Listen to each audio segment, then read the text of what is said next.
தேசிய குற்ற ஆவண மையத்துடைய 2023ஆம் ஆண்டுக்கான அறிக்கை இப்போது வெளியாகியிருக்கு. அந்த அறிக்கையில் தமிழ்நாட்டில் நடந்த பல்வேறு குற்றங்கள், அதுக்கு பதிவு செய்யப்பட்ட வழக்குகள் இதெல்லாம் இருக்கு. குறிப்பாக எஸ்சி மக்களுக்கு, தலித் மக்களுக்கு எதிராக அந்த வழக்குகள் எவ்வளவு பதிவு செய்யப்பட்டிருக்கு, அதனுடைய நிலவரம் என்ன அப்படின்னு பார்க்கும்போது நமக்கு ரொம்ப அதிர்ச்சியாக இருக்கு.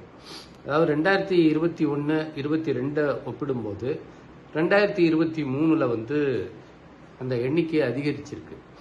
2021ஆம் ஆண்டில் 1377 குற்றங்கள் அந்த எஸ்சி மக்களுக்கு எதிராக நடந்திருக்கின்றன.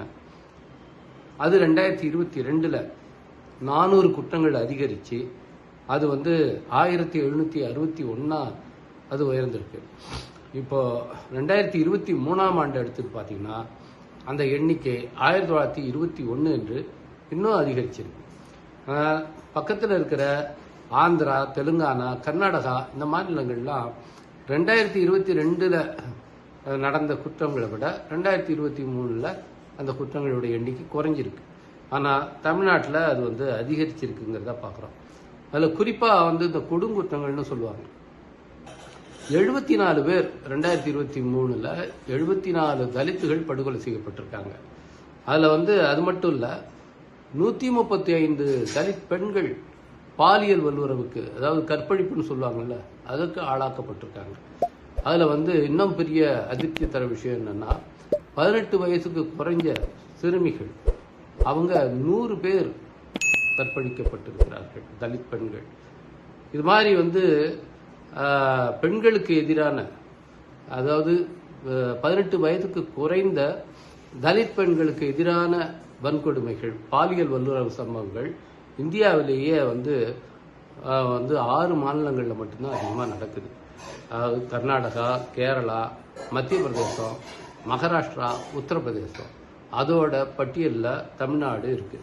அது மாதிரி எஸ்சி மக்களுக்கு எதிரான கலவரம் அதிகமாக நடக்கிற மாநிலங்கள் பார்த்தீங்கன்னா இந்தியாவில் 4 மாநிலங்கள் தான்.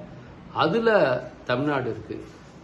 தமிழ்நாட்டில் மட்டும் 2023 தலித் மக்களுக்கு எதிராக 66 கலவரங்கள் நடந்திருக்கு. இதில் மட்டும் இது மாதிரி புகார் கொடுத்து அது பதிவு செய்யப்படுற வழக்குகளை மட்டும்தான் குற்ற ஆவண மையத்துடைய அறிக்கையில் சொல்லுவாங்க. இதில் பதிவு செய்யப்படாத வழக்குகள் ஏராளம். இதில் இந்த வழக்குகள் பதிவு செய்யப்பட்டாலும் அதை உண்மைக்கு மாறானவை அப்படின்னு தள்ளுபடி செய்கிற போக்கு தமிழ்நாட்டில் அதிகமாக இருக்கு. இங்கே இந்த வழக்குகளில் சார்ஜ் ஷீட் ஃபைல் பண்ணுறது, குற்றப்பத்திரிகை தாக்கல் பண்ணுவது, அது ஒப்பீட்டு அளவில் தமிழ்நாடு பரவாயில்ல, அது தேசிய சராசரி அளவுக்கு இங்கே இருக்கு. ஆனால் நிலுவையில் வழக்கு, அதாவது பெண்டிங் கேசஸ், இந்த பெண்டிங் கேசஸோட பர்சன்டேஜ் பார்த்தீங்கன்னா தமிழ்நாட்டில் 37.7%.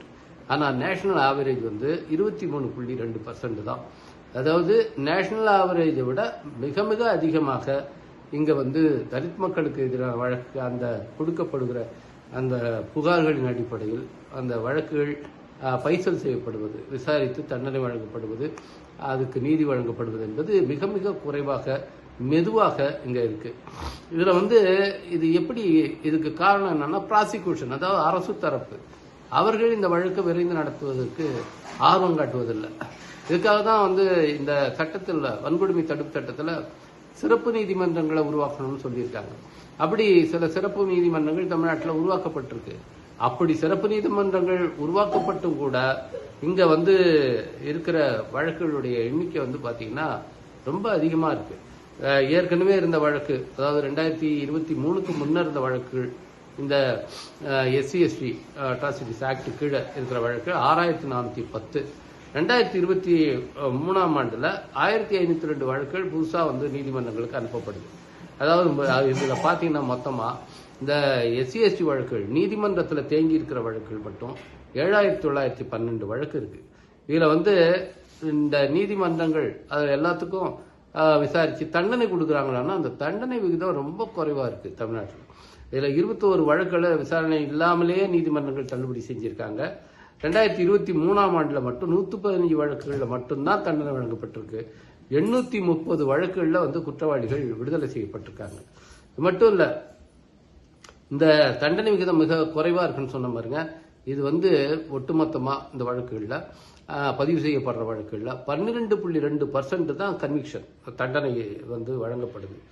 ஆனா தேசிய சராசரி இந்திய அளவில் எல்லா மாநிலங்களையும் சேர்த்து பார்த்தோம்னா இந்த எஸ்சி மக்களுக்கு எதிரான குற்றங்களில் வந்து அந்த வழக்குகளில் 31.9% வந்து தண்டனை வழங்கப்படுகிறது. ஆனால் வந்து இங்கே தமிழ்நாட்டில் வந்து அது 12.2% மட்டும்தான் இருக்குது.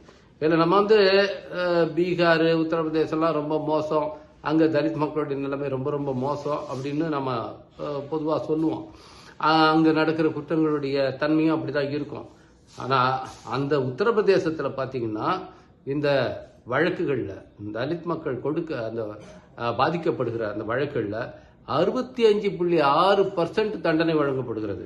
இதை பாருங்க, தமிழ்நாடு மாதிரி கிட்டத்தட்ட 5 மடங்கு அங்க வந்து அந்த வழக்குடைய தண்டனை வழங்குகிற விகிதம் இருக்கு. அதே மாதிரி பீகார்ல பாத்தீங்கன்னா 30.1% வழக்குகளில் தண்டனை வழங்கப்படுகிறது. நம்ம ராஜஸ்தான்ல 61.4% வழக்குகளில் தண்டனை வழங்கப்படுகிறது. ஆனா 12.2% வழக்குகளில் மட்டும்தான் தமிழ்நாட்டில் தண்டனை வழங்கப்படுகிறது என்பது நமக்கு ரொம்ப அதிர்ச்சி தரக்கூடியதா இருக்கு. அது மட்டும் இல்லாம வந்து இதுல எவ்வளவு பேர் தண்டிக்கப்பட்டிருக்காங்க பர்சன்டேஜ் பார்க்குறோம். 2023ஆம் ஆண்டுல இந்த வழக்குகள்ல வெறும் 172 பேர் தான் தண்டிக்கப்பட்டிருக்காங்க. 1475 பேரை நீதிமன்றங்கள் குற்றவாளிகள் இல்லைன்னு சொல்லி விடுவிச்சிருக்காங்க.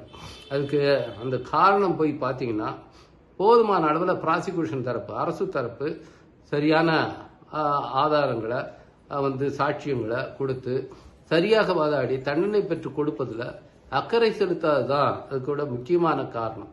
அதாவது காவல்துறை இந்த வழக்குகளில் சரியான சாட்சியங்களை கொண்டு வந்து கொடுத்து ஆதாரங்களை கொடுத்து இந்த வழக்குகளில் தண்டனை பெற்று தருவது என்பது மிக மிக குறைவாக இருக்கிறது. அதில் காவல்துறை வந்து அக்கறை காட்டாமல் இருக்கிறது, அரசு தரப்பு அக்கறை காட்டாமல் இருக்கிறது என்பதுதான் இதற்கு காரணமாக இருக்கு. இப்போ வந்து இங்க வந்து பாத்தீங்கன்னா இந்த வழக்குகள்ல இதை போய் கைது செய்யுங்கன்னு சொல்லி ரொம்ப போராடி தான் வந்து கைது செய்யவே வைக்கணும்.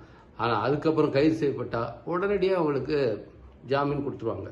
ஜாமீன் கொடுக்க கூடாதுன்னு நம்ம சொல்ல. ஆனா இங்க வந்து ஒப்பீட்டளவில் இந்தியாவிலேயே உடனடியாக இப்படி விடுவிக்கப்படுவது மிக அதிகமாக இருக்கிறது என்பதையும் அந்த குற்ற ஆவண மையத்துடைய அறிக்கை மூலமா நம்ம பார்க்க முடியுது. இதுல வந்து 2023 மட்டும் 4343 பேர் இந்த மாதிரி வழக்குகளில் வந்து குற்றம் சாட்டப்பட்டு உடனே விடுவிக்கப்பட்டிருக்கார்கள். அதுல வந்து பாத்தீங்கன்னா அந்த வழக்குகளில் 326 பேருக்கு மட்டும் எதிராக மட்டும்தான் சார்ஜ் ஷீட்டை ஃபைல் பண்ணப்பட்டிருக்கு. அது மட்டும் இல்லை, தமிழ்நாட்டில் தான் வந்து எம்எஃப் பண்றதுன்னு சொல்றாங்க மாவட்ட அளவில். அங்க மாவட்ட விழிப்பு கண்காணிப்பு குழு அதையே வந்து தவறுதலாக பயன்படுத்தி இந்த வழக்குகள் வந்து போதுமான ஆதாரங்கள் இல்லை, உண்மைக்கு மாறானவை, மிஸ்டேக் ஆஃப் ஃபேக்ட்ஸ் என்று சொல்லி அந்த டிஸ்ட்ரிக்ட் லெவல் விஜிலன்ஸ் கமிட்டியை பயன்படுத்தி அங்கேயே வந்து ஒரு தீர்மானம் போட்டு இதை நீதிமன்றங்களுக்கு கொடுத்து இந்த மாதிரி வழக்குகளை தள்ளுபடி செய்வது, காவல்துறையே இப்படி வந்து எம்எஃப் பண்ணி வழக்குகளை தள்ளுபடி செய்வது நூற்றுக்கணக்கில் இருக்குது. இது வந்து வேற எந்த மாநிலத்தை விடையும் இங்க அதிகமாக நடக்கிறது என்றுதான் நாம் கருத வேண்டி இருக்கிறது. இப்படியான ஒரு நிலையில இவ்வளவு குற்றங்கள் அதிகரித்து கொண்டே போனால் இதை வந்து யார் தடுப்பது? அரசாங்கம் தடுக்காது, காவல்துறை தடுக்காது, நீதிமன்றங்களும் இதை தடுப்பதற்கு அக்கறை காட்டாதுன்னு சொன்னா இந்த மக்கள் எங்கே போய் முறையிடுவது? 2023ஆம் ஆண்டிலேயே இவ்வளவு வழக்குகள் நடந்திருக்குன்னா அதுக்கப்புறம் பாத்தீங்கன்னா ஆணவ குற்றங்கள் அதிகரித்து கொண்டே இருக்கிறது. இது 2024லயும் இப்ப 2025 நவம்பர் மாதம் வரைக்கும் தமிழ்நாட்டில் எவ்வளவு குற்றங்கள் நடந்திருக்கும் என்பதை நாம் யூகித்தாலே நமக்கு தலை சுத்துது. இதை தடுத்து நிறுத்த வேண்டிய கடமை தமிழ்நாடு அரசுக்கு, குறிப்பா நம்ம தமிழ்நாடு முதலமைச்சருக்கு இருக்கு. ஏன்னா அவர் தான் வந்து காவல்துறை சட்டம் ஒழுங்கு பொறுப்பை கையில வைத்திருக்கின்றார். அவர் இதிலே கவனம் செலுத்த வேண்டும் என்று தொடர்ந்து விடுதலை சிறுத்தைகள் கட்சியின் சார்பில் நாங்கள் வலியுறுத்தி வருகிறோம், சட்டமன்றத்துக்குள்ளேயும் வெளியேயும். அப்படி இருந்தும் இந்த வழக்குகள் வந்து இந்த மாதிரியாக கையாளப்படுவது, இந்த மக்களுக்கு எதிரான குற்றங்கள் பெருகிக்கொண்டே வருவது என்பது எந்த விதத்திலும் நீதியானதல்ல. இதை தடுத்து நிறுத்துவதற்கு தமிழ்நாடு அரசு இப்போ விரைந்து நடவடிக்கை எடுக்க வேண்டும். அதை தான் தேசிய குற்ற ஆவண மையத்துடைய இந்த அறிக்கை வெளிப்படுத்துகிறது.